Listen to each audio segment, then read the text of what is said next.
Praeguseks olen ma Siseministeeriumis olnud korrakaitse ja kriminaalpoliitika osakonna juhataja juba ligi 9 kuud.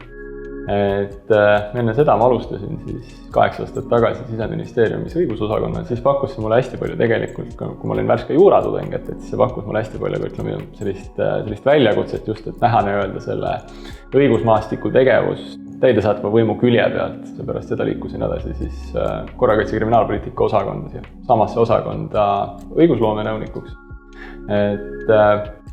Kui ma olin selle teekonna alguses, ütleme, et õigusosakonnast liikusin edasi siis sisuosakonda ja siis kõik need teemad, millega nad tegelesin, et see oli tegelikult väga hea ja huvitav periood, kus ma sain majast ja üldse Siseministeeriumi siseturvalisuse valdkonna tegevustest väga hea ülevaate.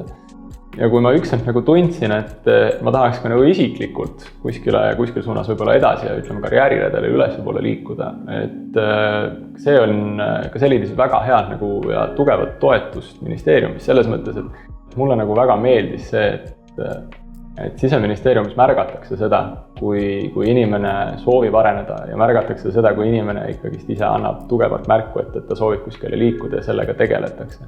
Talle pakutakse erinevaid võimalusi, kas osaleda erinevatel koolitustel või siis kedagi töövarjutada või käia kuskil praktikal. Enne seda, kui mina kandideerisin korrakaitse ja kriminaalpoliitika osakonna juhatajaks, oli mul suurepärane võimalus läbida näiteks avaliku sektori keskastme juhtidele mõeldud koolitus, mis andis mulle väga palju juurde.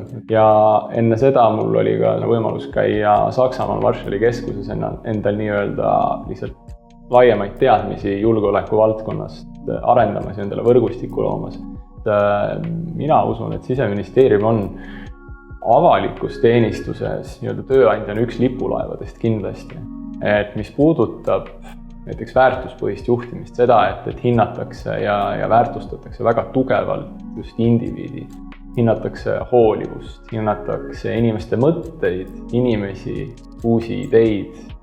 See võimalus ennast teostada Siseministeeriumis ja võimalus tegelikult hakata kaasa rääkima teemades, mis mõjutavad Eesti riiki üldiselt nii sisemiselt kui ka väljapoole suunatuna.